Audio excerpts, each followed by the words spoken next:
अच्छा, एक बात बताइए, आप अनुरुद्धाचार्य को गुरु मानती हैं? मैं तो नहीं मानती। हम धर्म बेचने नहीं निकले थे, हम आदिशक्ति जगदम्बे से मिलने निकले थे। अकेले सो जाती है क्या औरत? वो पुरुष की श्रेणी में आएगा? हमको ये भी तो बताएं, क्योंकि अगर मान लीजिए वेश्या कहा गया तो फिर भड़वा भी कहा गया है। कौन है राधा? मूल प्रकृति की मालकिन कही गई। भगवान श्री कृष्ण ने भी कहा कि मेरे मृत्यु के बाद मेरा विलय राधा में होगा। अगर कोई उनसे पूछ ले कि श्रृंगार तो स्त्रियों के लिए बना है या फिर दूसरों के लिए बना है, मतलब सेकंड वाले को जो बीच वाले आते हैं उनके लिए बना है, पुरुषों के लिए श्रृंगार नहीं बना है। आप श्रृंगार क्यों करते हैं? क्या जवाब देंगे अनुरुद्धाचार्य? मैं आपसे पूछ रहा हूं। दुश्चरित्रता को दुश्चरित्रता कहिए, खुलेआम कहना चाहिए। मैं भी कहता हूं, जो लड़कियां या लड़के अपने परिवार की मर्यादा का विनाश करके जाके लिविंग रिलेशन में रहते हैं, वो निहायत दुश्चरित्र हैं। उनके चरित्र के उनको मतलब सामाजिक तौर पर ऐसे लोगों का बहिष्कार कर देना चाहिए। मैं भी कहता हूं, तो अगर वो दृष्टिवान भी होते तब भी मैं कहता कि वो दिमागी तौर पे अंधे हो चुके हैं। दिमाग के अंधे व्यक्ति को ये सोच के छोड़ देना चाहिए। नहीं कहते लोग अरे वो किनारे कर दो। प्रेमानंद से कह रहा हूं, मुझको बताइए कि किस वेद, पुराण, गीता, उपनिषद, कौन सी पुस्तक ऐसी है जिसमें यह लिखा गया है कि भगवान शिव माँ राधा का पीकदान उठाते थे और भद्रकाली उनके यहाँ झाड़ू लगाती थी? मैं जानना जरूर चाहता हूं। वास्तविक ब्रह्मांड की शक्ति का एहसास कैसा होता है? आपकी बार के आपके इवेंट में ये हर उपस्थित रहने वाला व्यक्ति जान के जाएगा कि वास्तविक शक्तियों, वास्तविक शक्तिपात जिसे कहते हैं, मतलब तो कॉस्मिक एनर्जीज का, है ना, वो निश्चित मान के चलिए कि वो जब आदिशक्ति जगदम्बे के श्री चरणों का आमंत्रण होगा, सब लोग उसमें शामिल होंगे। सिर्फ मैं ही नहीं। तो वास्तविक साधना में मैं आपसे बताऊं, मैं कैलाश जा रहा था, उम्र थी 21-22 साल। मैंने बीच में एक ऐसे संत को देखा जो उस पीरियड, मतलब वहां का टेम्परेचर, आप सोचिए, मैं 40 साल पहले की, 39 साल पहले की घटना बता रहा हूं। उस टेम्परेचर में आदमी नंगे बदन।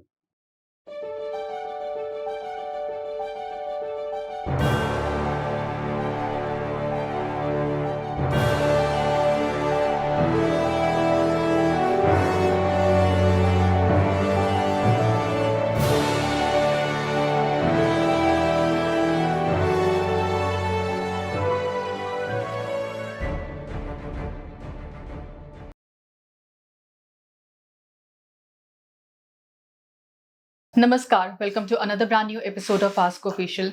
फिर से ये एपिसोड मेरे लिए बहुत बहुत क्लोज है, क्योंकि मेरे बड़े भाई आचार्य अवधेश जी फिर से मेरे साथ हैं, आप लोगों की रिक्वेस्ट पे कि धन्यवाद। सबको सही मार्गदर्शन चाहिए, शायद इसलिए हमको आपको बार बार तकलीफ देनी पड़ती है। कोई तकलीफ वाली बात नहीं, सत्यता कहना तो संतों का कर्तव्य है जी। अभी रिसेंटली हमने एक इवेंट किया था 27 अगस्त का, डिकोड योर डेस्टिनी, जिसमें आचार्य जी थे और बहुत ज़्यादा लोगों ने हमसे डिमांड किया कि दोबारा कितनी जल्दी हम इस इवेंट को दोबारा कर सकते हैं। हमारी प्लानिंग फरवरी की थी, फिर भी मैं आप लोग की रिक्वेस्ट पे बताना चाहूँगी, इसको हम 16 नवंबर को दोबारा कर रहे हैं। डिकोड योर डेस्टिनी अगेन इसको करेंगे। और इस शिविर की अगर मैं बात करूँ तो वो गुरुजी स्वयं ही बताएंगे कि ये अलग क्यों रहेगा, ये अलग शिविर। देखिए, पहली बात तो जब पिछली बार हम लोगों ने 27 अगस्त को किया तो बाकी तो लोगों ने बहुत पसंद किया। जो पसंद वाली बात भी है कि एक माता रानी के विषय में और धर्म के विषय में बहुत से ऐसे, जैसे cosmic energies, how you can get the cosmic energies and how you can decode your destiny, karmas and the results of the karmas, इन बहुत से विषयों पर बातें हुई। आदिशक्ति जगदम्बे पे और भी देवी देवताओं के श्री चरणों के पे भी बातें हुई। लेकिन एक शिकायत लोगों को लास्ट में रही कि 1.5 घंटा उनको नहीं मिला एक्स्ट्रा, जो उनको मिलना चाहिए था। जबकि मैंने 5:30 बजे, 5 बजे की जगह 5:30 बजे प्रोग्राम खत्म किया जी।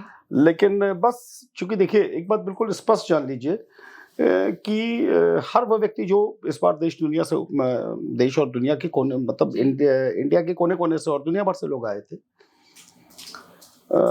आपकी बार ये मान के चलिए कि अगर हमने पिछली बार 3 घंटे, 3.5 घंटे का समय दिया जी, तो 1 से 1.5 घंटा एक्स्ट्रा देके रहूंगा। चूंकि देखिए, अब बहुत सी चीजों पे डिस्कस भी होना है।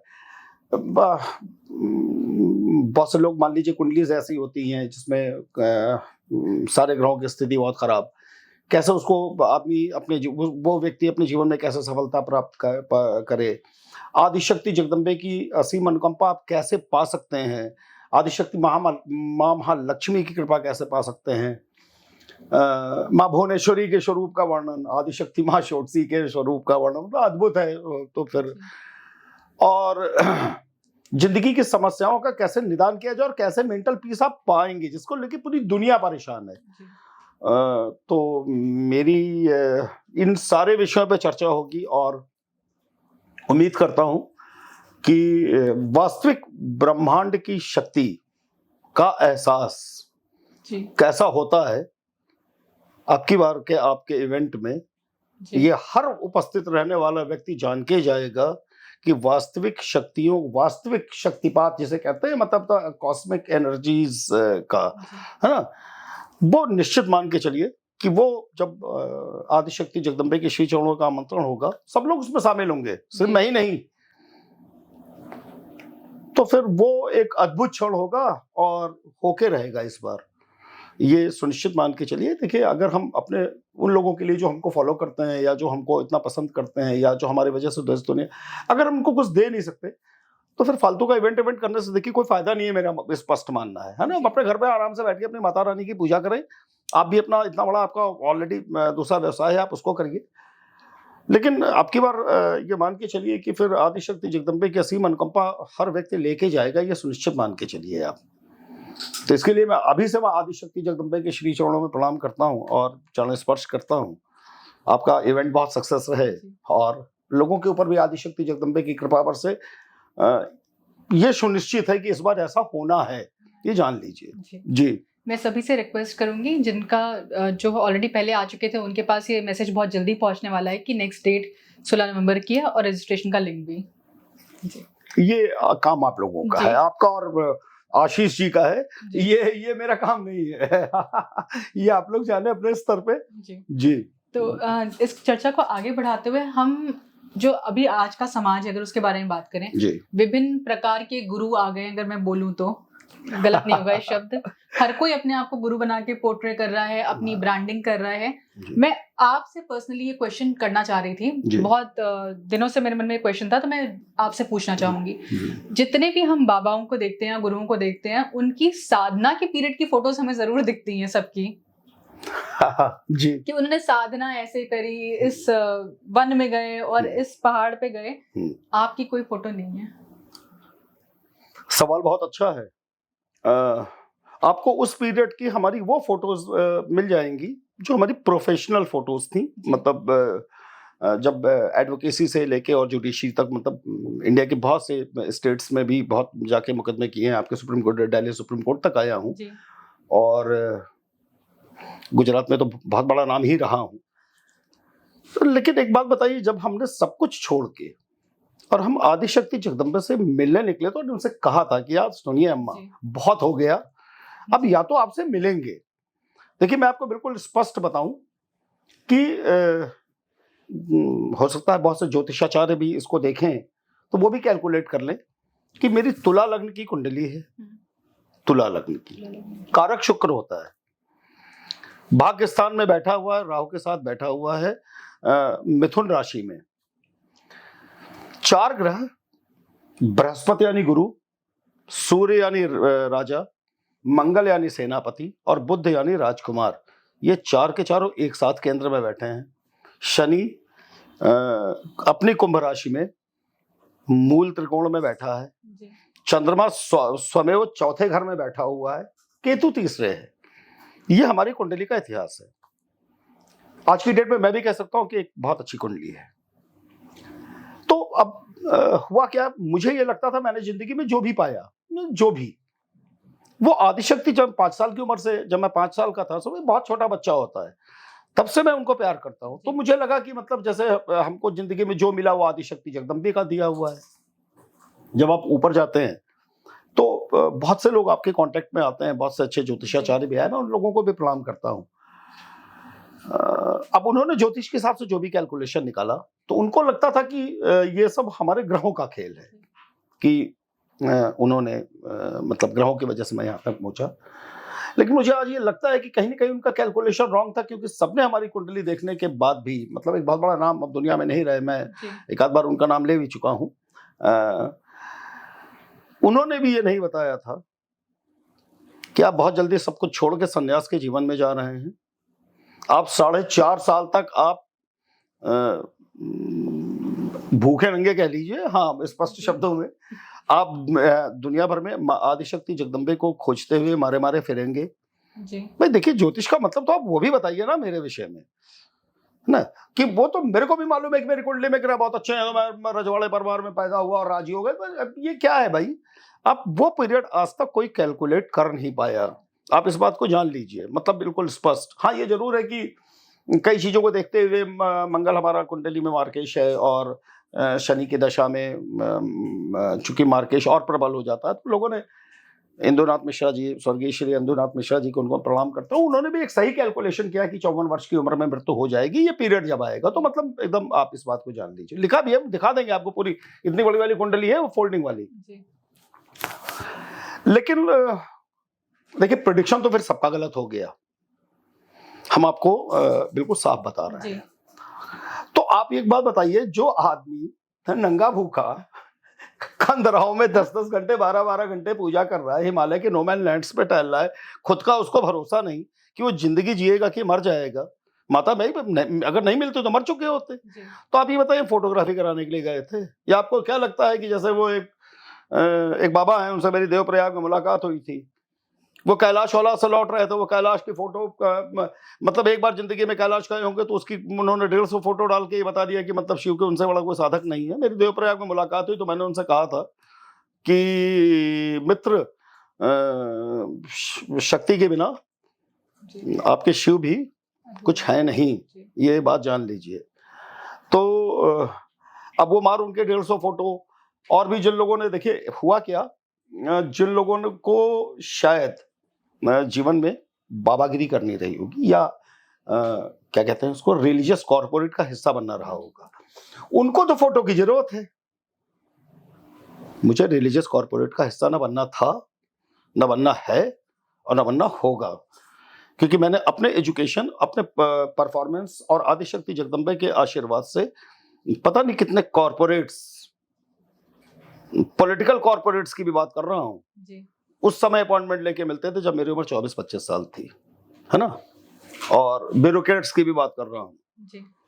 तो उनको जरूरत होगी वो अपनी फोटो खिंचाएं, मुझे जरूरत नहीं थी। अच्छा एक बात बताइए, वो निकला था अम्मा को ढूंढने के लिए, वहां फोटो खिंचाता नहीं? मैं आपसे पूछ रहा हूँ, वो पॉसिबल ही नहीं है, ऑब्वियस बात है। अम्मा को खोजने निकले हैं, फोटो खिंचाते। आप कभी रामकृष्ण परमहंस की फोटो दिखा दीजिए ना हमको, वामा खेपा जी की फोटो दिखा दीजिए ना हमको, मार्कंडेय जी की फोटो दिखा दीजिए ना, एक सिंगल फोटो नहीं पाएंगी, या एक आध पा जाएंगी बा मुश्किल। मूर्तियां बाद में बनानी पड़ी, फेस के हिसाब से बनानी पड़ी ना, और भी एक से एक बड़े अच्छे साधक रहे हैं, एक से एक बहुत अच्छे साधक आज भी हैं, समझ गए आप? क्या वो फोटोग्राफी बनाने के लिए वो करते थे, या जो भी आज भी वास्तविक साधना में, मैं आपसे बताऊं, मैं कैलाश जा रहा था, उम्र थी 21-22 साल, मैंने बीच में एक ऐसे संत को देखा जो उस पीरियड मतलब वहां का टेम्परेचर, आप सोचिए, मैं 40 साल पहले की, 39 साल पहले की घटना बता रहा हूं, उस टेम्परेचर में आदमी नंगे बदन। तो और ये भी मैं साफ कह रहा हूं कि मतलब ऐसा भी नहीं कि, देखिए हम माता आदिशक्ति जगदम्बे को शुरू से पसंद करते थे, और वही हमारी इष्ट रही, मतलब हमारा संपूर्ण अस्तित्व उन्हीं के श्री चरणों में समर्पित रहा है, और रहेगा भी इस पूरे जीवन में। अगला जीवन तो खैर मतलब बैक ही नहीं मारना है। तो मैं उन बाबा जी के श्री चरणों में प्रणाम, चरण स्पर्श करता हूँ। मैं गया, उन्होंने मुझको एक इतनी सी चीज खाने को दी जी। और गजब की एनर्जी बॉडी में। वो अपनी फोटोग्राफी कराने के लिए हिमालय में थे क्या? नहीं। अब आप जिंदगी में कभी उनकी फोटो, और शायद खींचने भी जाएंगे, भगा देंगे, गेट आउट। और आज भी कुछ ऐसे टॉप के संत मैंने देखे जिनके आप फोटो नहीं खींच सकते, कहते हैं ना ये काम नहीं चलेगा। तो आप मतलब देखिए, जिनको जो डिसाइड कर चुके थे, जिस भी वजह से, हो सकता है उनके घर की आर्थिक स्थितियां अच्छी ना रही हो, या उन्होंने कभी बहुत लग्जरी लाइफ ना देखा हो, या उनको लगता हो कि हमको भविष्य में एक रिलीजियस कॉर्पोरेट का, भाई तो ये कॉर्पोरेट होता जा रहा है, का हिस्सा बनना है, उनको फोटो की जरूरत होती है। हम लोग आदिशक्ति जगदम्बे के साधक हैं, और अपर्णा जी आप भी जान रही हैं, 2001 से लेके और 23 साल, समझ गए, पूरी दुनिया ने चाहा कि मैं एक बार लोगों के सामने आ जाऊं, समझ गए, और वो लोग भी देख रहे होंगे, देख भी रहे होंगे, बाद में मेरे को कहेंगे कि भी हाँ मैं भी उसमें से एक हूं जिसको आपने अपने दरवाजे से भगा दिया था, पसंद ही नहीं था मुझे, आप छोटी बहन थी, आपने कहा जी। मैं सभी दर्शकों को ये भी बताना चाहूंगी, बहुत फोन कॉल्स में इनको करती थी, 4-4 5-5 दिन ये मेरा फोन नहीं उठाते थे। ऐसे करते करते 7 महीने बीत गए इनको कन्विंस करने में। हाँ।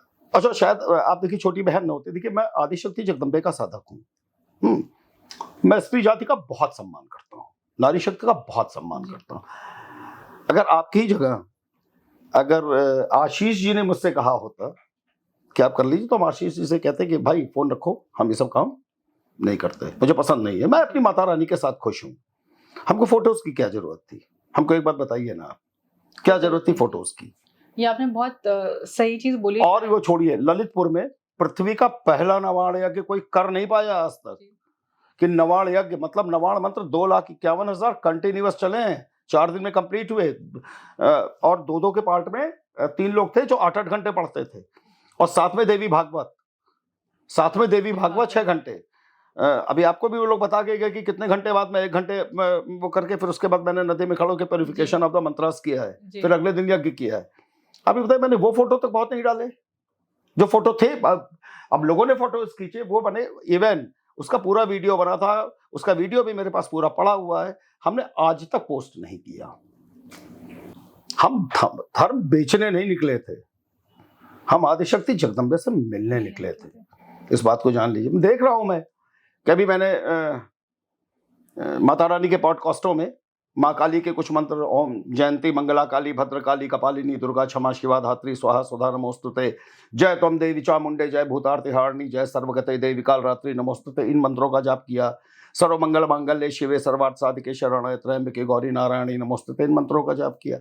मैं देख रहा हूँ कि ये रिलीजियस कॉर्पोरेट के ये बाबा लोग, ये एक बाबा जो बड़े रिलीजियस कॉर्पोरेट वाले हैं, अभी तो जिनके उनके वीडियो आते थे वो किसी और की पूजा के आते थे, तो मतलब किसी और देवता के आते थे।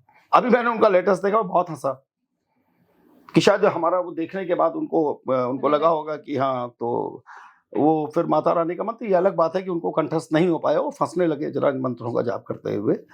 तो लेकिन मैं उनको साधुवाद देता हूँ कि चलिए, कम से कम उन्होंने सच्चाई लोगों के सामने जितनी ही आती थी उतनी बताने की कोशिश की, चूंकि रिलीजियस कॉर्पोरेट के बड़े वाले बाबा हैं, तो उनको जरूरत होगी फोटो की। उन लोगों को जो पहली बार कैलाश गया था फोटो, अब एक बात आपसे बता दूं, हर धार्मिक स्थल पे फोटो खींचने वाले होते हैं ना, होते हैं जी। आप बता दीजिए, मेरा किसी धार्मिक स्थल में परमानेंट, मेरी कामाख्या की क्या फोटो है? कामाख्या साल भर में 5 बार जाता हूँ, विंध्याचल डेरा है पूरा, समझ गए? हाँ, आप बताइए ना, पूरे इंडिया के कौन से ऐसी शक्तिपीठ और सिद्धपीठ है जहाँ पे आदमी, उस जमाने में तो जैसे ऐसा नहीं है, बहुत से लोगों ने जैसे चाह की फोटो, हमने साफ मना कर दिया, भाई प्लीज, है ना। हम धर्म के लिए धर्म करने निकले थे, हम अपने अम्मा से मिलने निकले थे, हम रिलीजियस कॉर्पोरेट का हिस्सा नहीं होना चाहते थे। वरना एक बात बता दूं, जितने भी धार्मिक लोग हैं, जहां तक बात एजुकेशन की करिएगा या पर्सनल नॉलेज की, तो शायद स्टैंड नहीं करेगा, ये मैं आपको बता दे रहा हूं। लेकिन हमारा ये एम ही नहीं था जीवन का, तो आपको फोटो मेरी कहाँ से मिलेंगी? क्योंकि अब भैया हम गुरुओं के बारे में बात कर रहे हैं, सनातन धर्म की चर्चा होती है अगर गुरुओं के बारे में बात करें जी, तो आप बड़ा कंट्रोवर्शियल मैटर लेके आ रही हैं, हम समझ रहे हैं। हाँ बताइए, लेकिन ठीक है, what's the controversy, what's the fact is, I will say जी।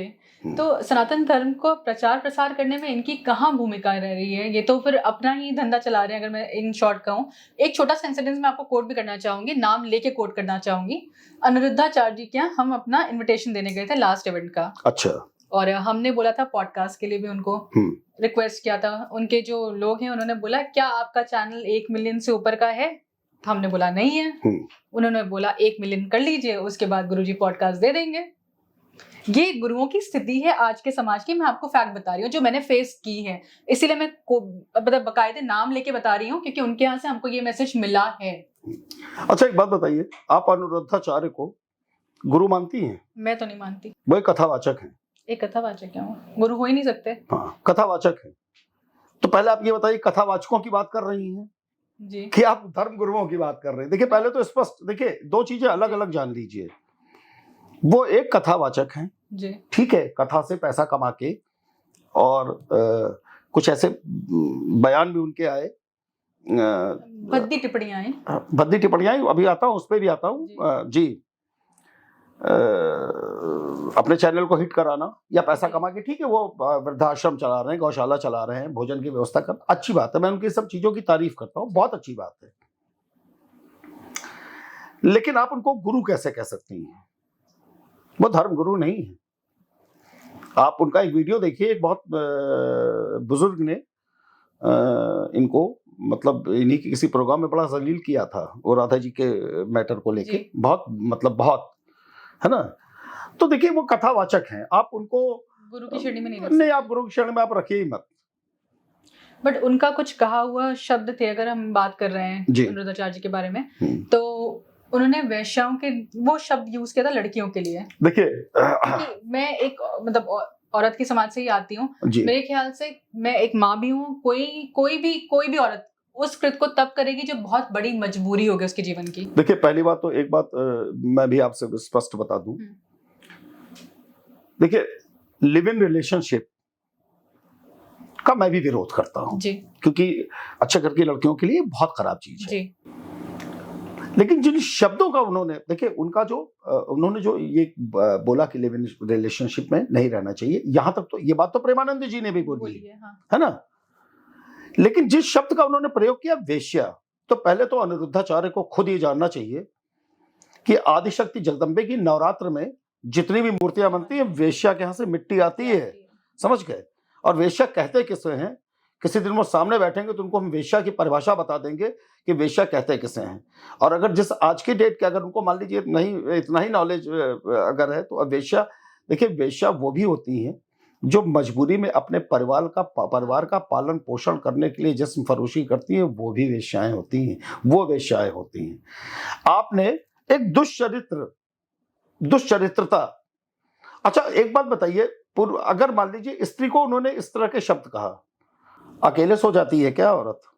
वो पुरुष की श्रेणी में आएगा? हमको ये भी तो बताएं, क्योंकि अगर मान लीजिए वेश्या कहा गया तो फिर भड़वा भी कहा गया है जी, कॉम्बिनेशन है। हाँ, उस शब्द का इस्तेमाल क्यों नहीं किया गया? अनिरुद्धाचार्य ने क्यों नहीं किया?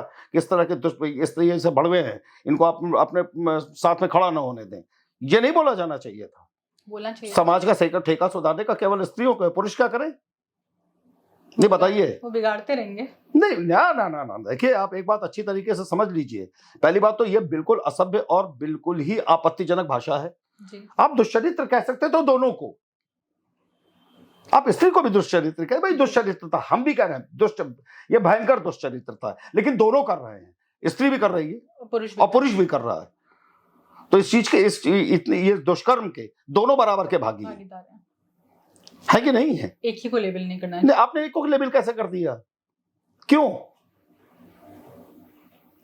नहीं आप बताइए मुझको ना, मतलब एक कंट्रोवर्सी आप जबरदस्ती। दूसरी बात ये है कि अगर आदमी मान लीजिए कोई उनसे पूछा, मैंने देखे उनके कुछ वो पूछा भी, तो मतलब आप बार बार किसी आप स्त्री जात को ही टारगेट कर रहे हो, काहे भाई? आप तो जिस क्षेत्र में रहते हो, जो भगवान श्री कृष्ण की जन्मस्थली और बोला वहां राधे राधे जाता है, तो काहे के कृष्ण भक्त हो यार? हमको एक बात बताओ ना, आप जब आप एक सामाजिक सभ्यता की भाषा भूल गए, आपको लगता है कि शब्द इस्तेमाल। और दूसरी बात यह कि इतने बड़े संत को इस तरह का नीच स्तर का शब्द यार कभी हमारे जबान से नहीं निकलेगा। हम तो बहुत छोटे आदमी हैं, वो तो अनिरुद्धाचार्य हैं कथावाचक, हमारे मुंह से नहीं निकलेगा। इस तरह की भाषा का प्रयोग किया जाना चाहिए था, नहीं करना चाहिए। इससे पहले वो प्रदीप मिश्रा जी है, मतलब जानना न सुनना और व्हाट जी लायक कर्म किए थे क्या उन्होंने? राधा जी के लिए जिस तरीके के शब्दों का प्रदीप मिश्रा ने इस्तेमाल किया था, तो बोला राधा जी एग्जिस्ट ही नहीं करती है। नहीं एग्जिस्ट नहीं करती है, और फिर उनकी शादी बंगाल में हो गई और ऐसा वैसा दुनिया भर का। आप हमको एक बात बताइए, उस आदमी को यह तक नहीं मालूम कि राधा है कौन है राधा? मूल प्रकृति की मालकिन कही गई। भगवान श्री कृष्ण ने भी कहा कि मेरे मृत्यु के बाद मेरा विलय राधा में होगा, समझ गए? आप राधा जी के लिए इस तरह का शब्द बोल रहे हैं। कथावाचक को काहे के लिए अपना टीआरपी बढ़ा? देखिए ये सब टीआरपी का फर्जी की कंट्रोवर्सी करके लगातार टीवी में बने रहने का ये तरीका है इन सबों का। बट भगवान के नाम पे मतलब आप अच्छा एक बात बताइए, मैंने भी एक अजीब शब्द इस्तेमाल किया, रिलीजियस कॉर्पोरेट जी, मैंने बोला ना जी। और एक बात जान लीजिए, कॉर्पोरेट्स में अगर बहुत सी चीजें फेयर हैं तो उससे ज्यादा चीजें अनफेयर हैं। और ये सब रिलीजियस कॉर्पोरेट का हिस्सा है। टीआरपी तो बन गई है आजकल। हैं? नहीं, आप ये बताइए, राधा जी के लिए बोलने की औकात है प्रदीप मिश्रा की या किसी की? अरे किसी की प्रदीप नहीं। मिश्रा को छोड़िए यार, किसी की औकात है माँ राधा के खिलाफ बोलने की? किसी की भी नहीं है, एग्जिस्टेंस पे सवाल उठा रहे हैं वो। हैं? तो फिर सवाल उनके भी तो एग्जिस्टेंस पे उठ सकता है कभी। अचानक से एक दिन कहाँ से निकल आए, अब उठेगा नहीं? उठेगा ही। आप हमको एक बात बताइए, उठेगा नहीं? और जो जो प्रक्रिया वो बताते रहते हैं ना, वो शिव पुराण में नहीं है। वो शिवपुराण में कहीं दूर दूर तक उनका वर्णन नहीं है। हैं? अभी धंधा करें चुपचाप और पैसा कमाएं, या दूसरे शब्दों में कहना ठगी कर लें, जी। है ना? लेकिन धर्म गुरु नहीं है ये कथावाचक हैं। कथावाचक है ये। इनका काम सिर्फ कंट्रोवर्सी पैदा करके पैसा कमाना है। जो आज का समाज की अगर हम बात करें, क्योंकि ये जो कथावाचक हैं लोग उनको ही गुरु मानने लग गए हैं और उन्हें उनसे ही गुरु दीक्षा लेने लग गए हैं। और जो हमारा पुराना समय था, अगर पुराने समय की बात करूं, गुरु जी। दीक्षा बड़ा टेस्ट करके दी जाती थी यस। कि वो सही पात्र है या नहीं है, हाँ। क्या वो उस विद्या को जो दी जा रही है उसका सही उपयोग करेगा नहीं करेगा। ऐसे ही आप फ्री में सबको सब कुछ दे दे रहे हैं। देखिए, अब तो गुरु दीक्षा भी ऑनलाइन दी जाने लगी। जी, महाविद्या ऑनलाइन आने लग गए। नहीं, अभी महाविद्या पे भी आता हूँ, पहले तो गुरु दीक्षा गुरुओं पे आइए ना। ये एफोर्सेड गुरु, जी, समझ गए? गुरुओं को कभी देखना हो अगर कभी, तो आप गिरनार जाइए, जी, आप तिब्बत के कुछ एक इलाके हैं जाइए, आप उत्तराखंड का इंटीरियर जाइए, नीलांचल जाइए, आपको या साउथ के भी कुछ इलाके, और जो वास्तव में ईश्वर के बहुत नजदीक हैं, है ना, वो हैं गुरु। उनके कहे शब्द को आप मतलब उनके कहे शब्द आप ये मान के चलिए कि ईश्वर के कहे शब्द होते हैं, और वो अपना पूरा जीवन अपने भक्तों के लिए, पूरे सनातन धर्मियों के लिए, आपको जाने ना जाने, लेकिन उसके लिए हमेशा प्रयास करते रहते हैं कि सनातन। भाई शंकराचार्य लोग क्यों पूज्य थे? उन्होंने सनातन को जिंदा किया है। उन्होंने सनातन के लिए क्या नहीं किया है? आप हमको एक बात बताइए, क्या नहीं किया? रामानुजाचार्य, वैष्णव में रामानुजाचार्य और माधवाचार्य वाले संप्रदाय वाले, क्या नहीं किया इन लोगों ने? शंकराचार्य ने क्या किया? एक से एक शाक्त भक्त हुए, शाक्त जो भक्त हुए, उन लोगों ने, मार्कंडेय जी ने क्या नहीं किया है? हमको बताइए ना आप। आज के ये आपको लगता है कि ये एफोर्सेड कथावाचक, वो श्रेणी छोड़िए, मतलब श्रेणी की तो बात ही मत करिए कि उनके पैर की धोवन बराबर की औकात में नहीं है ये लोग, इस बात को जान लीजिए। तो अपनी कथा वाचन करें। देखिए, अपनी कथा वाचन करो। और तुम क्या कथा वाचन करोगे यार? तुम कृष्ण की नगरी में रह के, जहां पे राधे राधे रिक्शे वाला भी आदमी को हटाने के लिए राधे राधे बोलता है, आप वहां पे एक पर्टिकुलर, आप दुष्चरित्र कहते हैं क्या? ये स्त्री पुरुष दुष्चरित्र हैं, इनके अंदर जानवरों वाले गुण, ये सारी बातें हम भी एक्सेप्ट करते हैं, दोनों का, स्त्री का ही नहीं, दोनों का। अच्छा, स्त्री वेश्यावृत्ति कैसे कर सकती है अगर पुरुष वेश्या नहीं है? तो हमको एक बात बताइए, आप अकेले हो ही नहीं सकता। मैं पूछ रहा हूं। आपकी बात एकदम सही है। तो फिर उसके ऊपर ब्लेम क्यों नहीं? क्योंकि वो खुद एक पुरुष है, खुद एक पुरुष है। और एक बात आपसे और बता दूं, मतलब ये तो शायद ये सवाल पूछा नहीं किसी ने अनिरुद्धाचार्य से जी। अगर कोई उनसे पूछ ले कि श्रृंगार तो स्त्रियों के लिए बना है या फिर दूसरों के लिए बना है, मतलब सेकंड वाले को जो बीच वाले आते हैं उनके लिए बना है, पुरुषों के लिए श्रृंगार नहीं बना है, आप श्रृंगार क्यों करते हैं? क्या जवाब देंगे अनिरुद्धाचार्य? मैं आपसे पूछ रहा हूँ। जवाब ही नहीं होगा उनके पास। भाई श्रृंगार तो इन्हीं दो के लिए बना है, या स्त्रियों के लिए, या फिर मुझे कहना नहीं चाहिए जो लोग शादी ब्याह और बच्चा बच्चा पैदा होने में आते हैं, श्रृंगार वो करके आते हैं। पुरुषों के लिए श्रृंगार बना है क्या? पुरुषों के लिए श्रृंगार उसके कर्म, उसकी क्षमता है। पुरुषों के लिए लाली और यहाँ सफेदी पोत के चलना, ये पुरुषों के लिए नहीं बना है। मैं वास्तविक पुरुष की बात कर रहा हूँ, वो उन लोगों की बात नहीं कर रहा हूँ जो पुरुष दिखते पुरुष है, जिनके अंदर पुरुषत्व जैसा कुछ है ही नहीं, है ना आवाज में और ना व्यवहार में। अगर कोई लड़की पलट के उनसे ये सवाल पूछ ले कि आप तो पुरुषों की श्रेणी में नहीं आते हैं, आप ये कमेंट कैसे कर सकते हैं? क्योंकि पुरुषों के लिए तो सौंदर्य कहीं बना ही नहीं है। क्या जवाब देंगे अनिरुद्धाचार्य? चलिए हम ही पूछ ले रहे हैं, जवाब दे दें। नहीं बना है पुरुषों के लिए, एक पुरुष हो कह रहा हूं, आप क्या करके घूमते हो? आप किस श्रेणी में आओगे? श्रृंगार स्त्रियों के लिए ही बना। बताए ना हमको किस श्रेणी में आएंगे। देखिए ऐसा है ना, दुष्चरित्रता को दुष्चरित्रता कहिए, खुलेआम कहना चाहिए। मैं भी कहता हूं जो लड़कियां या लड़के अपने परिवार की मर्यादा का विनाश करके जाके लिविंग रिलेशन में रहते हैं वो निहायत दुष्चरित्र हैं। उनके चरित्र के उनको मतलब सामाजिक तौर पर ऐसे लोगों का बहिष्कार कर देना चाहिए, मैं भी कहता हूं, लेकिन दोनों का,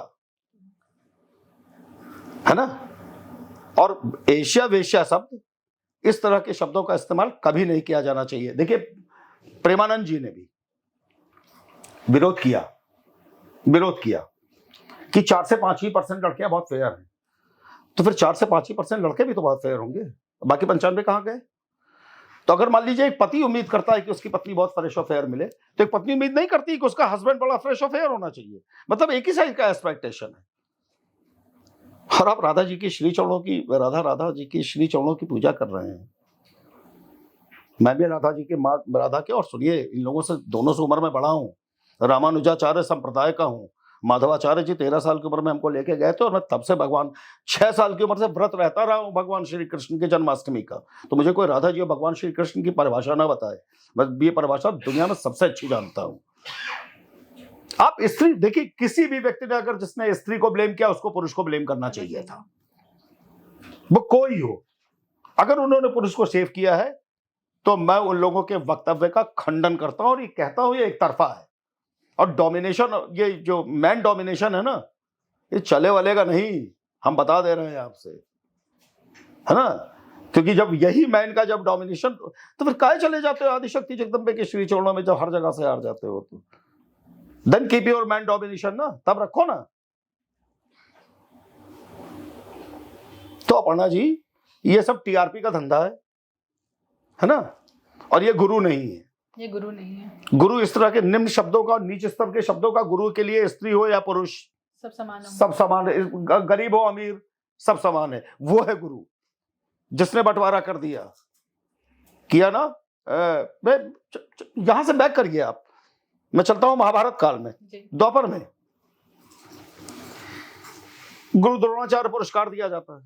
द्रोणाचार्य ने ठीक किया था क्या एकलव्य के साथ? कोई कारण ना बताए। समर्थ को नहीं दोष गोसाई, ये सब चलता होगा कहीं, लेकिन मैं ये सब चीजें नहीं मानता कि समर्थ को नहीं दोष गोसाई। आप समर्थ है इसका मतलब क्या करिएगा? आपके अंदर कोई दोष ही नहीं है। परिणाम क्या हुआ? भगवान श्री कृष्ण, मैं उनके श्री चरणों में कोटि कोटि कोटि नमन करता हूं। उन्होंने मरवा दिया द्रोणाचार्य को, निपटा दो, इस लायक नहीं। क्यों? क्योंकि कर्म वो बिगाड़ चुके थे। तो गुरु परंपरा तो दूषित हो गई। आप कैसे डिवाइड कर सकते हैं एक अमीर को और गरीब को? तो मतलब बात वही है ना कि फिर इसका मतलब गरीब का फिर न शिक्षा का अधिकार है, न दीक्षा का अधिकार है, वो किसी चीज का अधिकार नहीं है। क्या वो नाली के कीड़े हैं? एक्चुअली सच। और सुनिए ईमानदारी की बात, 65 करोड़ आदमी आया था कुंभ के स्नान में, 64 करोड़ 80 लाख गरीब आदमी था। सनातन जिंदा उनकी वजह से है, इस बात को नोट कर लीजिएगा। चाहे जितनी भी जुलूस निकलते हो, धार्मिक दर्शन होते हो, पूजा होते हैं, मंदिरों में भीड़ होती है, बताइए ना हमको कि करोड़पति तो आएंगे, वीआईपी दर्शन है साहब, वाह वो, और निकल गए। उनसे चलते हैं क्या मंदिर? नहीं। तो फिर उनका इतना अपमान क्यों? क्या ये उचित है? यह सनातन नहीं है। जो आदमी इस चीज को फॉलो करता है, मैं यही कारण था कि सनातन के अंदर बंटवारा होता चला, विभाजन होता गया, सिंगल कारण होता। आप बड़ा छोटा, ऊंचा नीच, और ब्राह्मण क्षत्रिय शूद्र वैश्य फलाना ढिमाका की कहानी में ऐसे उलझाए। आप छोड़िए, आप एक बात बताइए, अरे आप लोगों को भी, मतलब आप लोगों को भी, हम लोगों को भी शर्म की बात है। रामभद्राचार्य, उन्होंने ब्राह्मण के एक वर्ग को नीच बता दिया कि ये ब्राह्मण नीच है जी। ये कौन सी भाषा है? शुक्ल को या किसी को? अरे वो दीक्षित, दुबे, हाँ, और पाठक, ये सब नीच है। हाँ। ये कौन सी भाषा है भाई? आप बताइए ये कौन सी भाषा है? अरे आप रामभद्राचार्य हो। दूसरी बात, आपन मुंह तू आपन करनी। मैं वो जगत गुरु नहीं हूं, मैं बहुत बड़ा वाला जगत गुरु हूं। अरे भगवान हो का? हमको एक बात बताइए, अभी रिसेंटली उनकी कंट्रोवर्सी प्रेमानंद जी के लिए उल्टी सीधी बात आदि वो। अरे यार एक बात बताइए, आपने कभी, आप कभी मिलिएगा, मैं एक बात आपसे कहूंगा, अभी शंकराचार्य अभिमुक्तेश्वरानंद जी से गजब का नॉलेज है, अच्छी पूजा है, सब कुछ है, कभी भी घमंड उस आदमी के अंदर नहीं रहा है।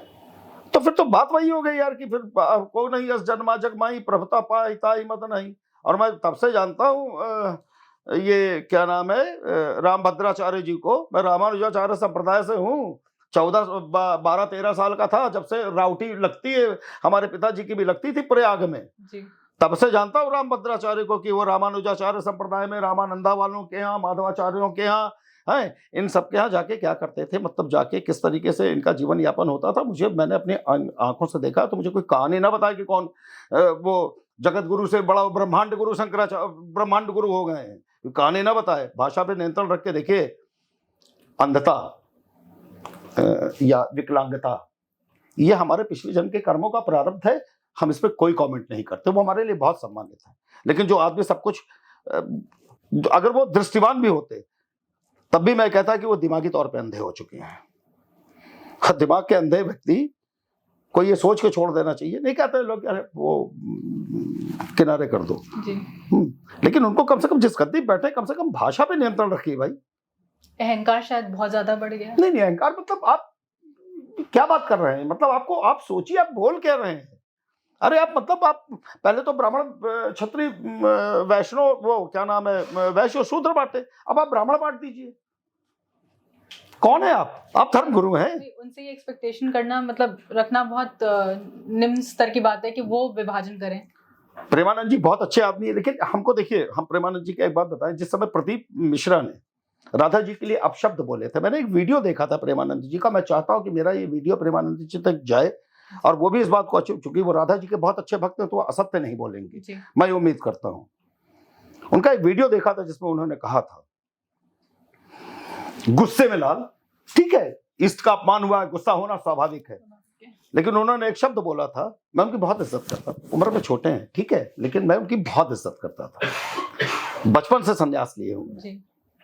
उन्होंने बोला था शिव राधा मैया का पीकदान उठाता है और भद्रकाली राधा के महल में झाड़ू लगाती हैं। आप ये बताइए, जिस समय खुद ही बताते हैं वो कि जब उन्होंने अपना घर छोड़ा तो एक मंदिर में आके रुके, रात में भूखे बहुत थे, वह झोपड़ी बड़ी थी एक बाबा की, उन्होंने बताया है वो। और मैं चाहता हूं कि मेरा वीडियो देखें और उस बात को फील करें कि क्या ये बात उन्होंने कही थी, क्या ये सत्य थी। शिव मंदिर था, वहां रात बिताए, वो एक बाबा की झोपड़ी थी, वो था नहीं। सुबह एक आदमी दही लेके आया बाबा को देने के लिए, नहीं थे वो, नहीं थे तो इनको दे दिया, इन्होंने खाया, तब इनकी क्षुधा बुझी। इनको घर से निकलने के बाद सबसे पहला शरण दिया है भगवान शिव ने। आप शिव के लिए इस तरह के शब्दों का, हाँ अब उन्होंने चीजें सुधारी हैं, मैं देखता हूं कि आते हैं कि हाँ शिव जी की, भगवान शिव की तारीफ। लेकिन आप ये बताइए, क्रोध में आप इस लेवल का नियंत्रण खो देंगे कि आप भगवान शिव को और भद्रकाली के लिए इस तरह की भाषा का प्रयोग करेंगे, क्या ये सत्य है? और मुझको बताएं, मैं प्रेमानंद जी से कह रहा हूं, मुझको बताइए कि किस वेद पुराण गीता उपनिषद कौन सी पुस्तक ऐसी है जिसमें यह लिखा गया है कि भगवान शिव माँ राधा का पीकदान उठाते थे और भद्रकाली उनके यहाँ झाड़ू लगाती थी। मैं जानना जरूर चाहता हूं। देखिए एक बात बताया अपर्णा जी, लेकिन उन्होंने तो कम से कम, शायद उनको ये बात का फील होगा कि गुस्से में वो निकल गया, क्योंकि अभी मैंने उनका देखा, उन्होंने भगवान शिव की बहुत तारीफ की है, माता रानी के विषय में भी उन्होंने बहुत अच्छा बोला। लेकिन क्या गुस्से में भी गलत है? देखिए आप मतलब आप सनातन की देवी देवताओं को मत बांटिए, मतलब हम तो शाक्त हैं। और आप एक बात बताइए, यज्ञ में हम माँ राधा का स्पेशली आमंत्रण करके उनके तलवे चाट के उनको भोग अर्पित करते हैं, यज्ञों में बटे हैं क्या?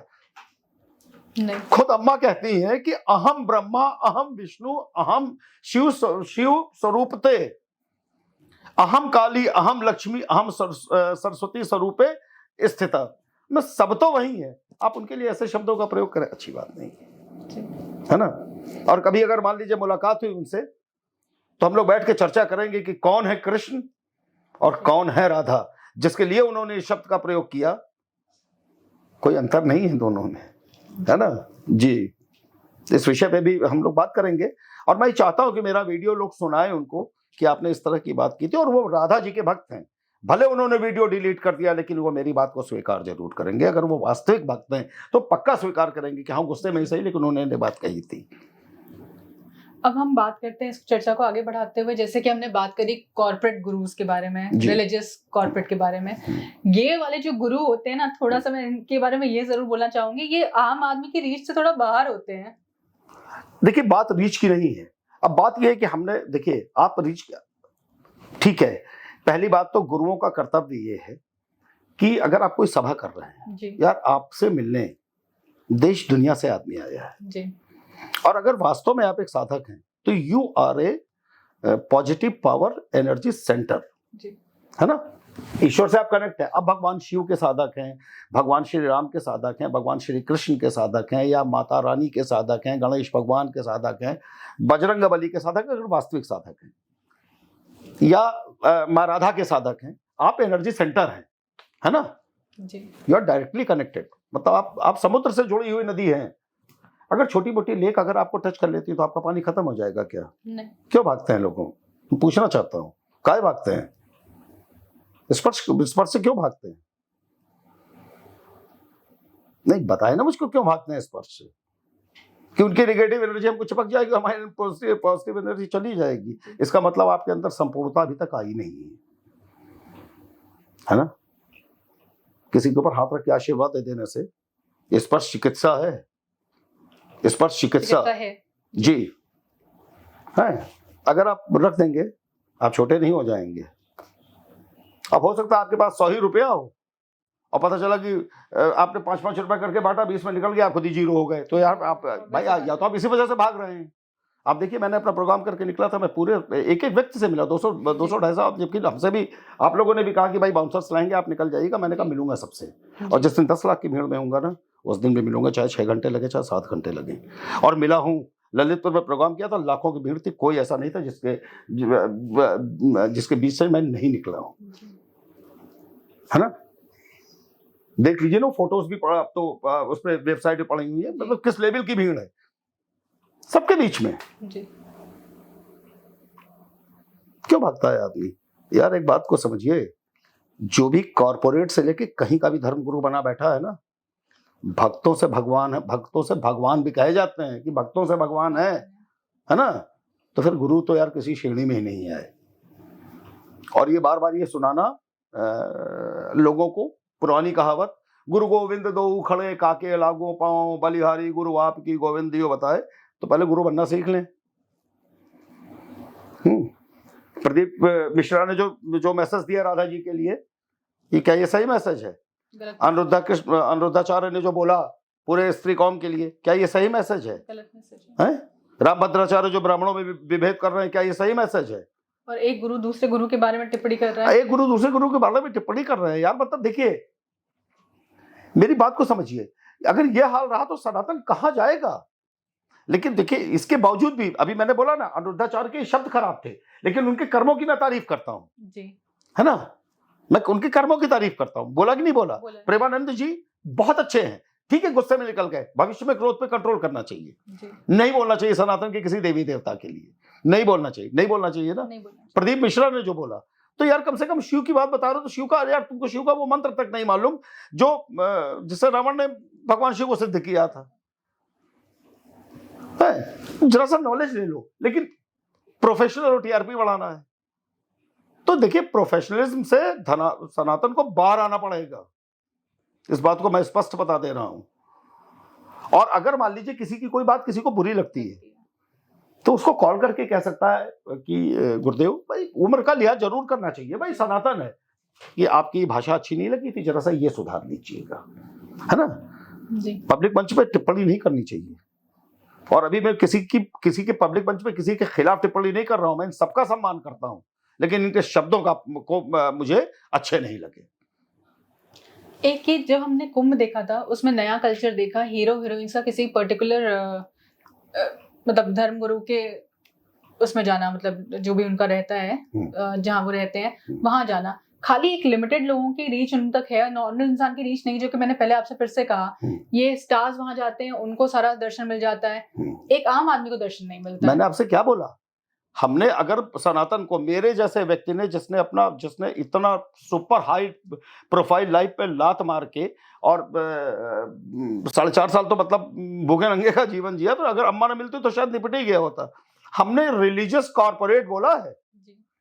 शायद ये जिंदगी में पहली बार ये शब्द अब अब तो पहली बार ही सुन रहे हैं जी religious corporate। इट इज अच्छा ये क्या है, it is a corporate, I am selling my self, this is a corporate and I am selling everything. हाँ। चाहे मैं कोई एक्टिविटी कर रहा हूँ उसकी फोटो हाँ ये क्या है भाई, व्हाट इज दिस। तो बेटा अपर्णा जी देखिए मेरा देखिए मैं सनातन धर्म के हर व्यक्ति का बहुत सम्मान करता हूँ, है ना, हर व्यक्ति का, जी।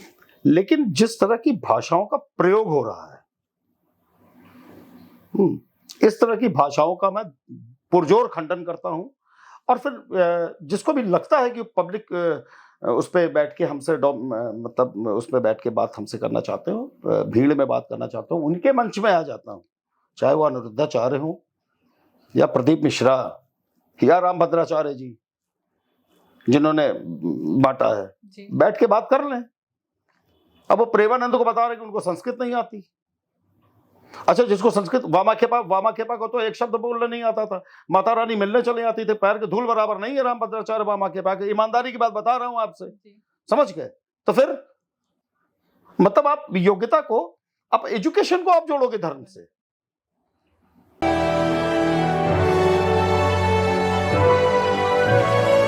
ASKofficials.com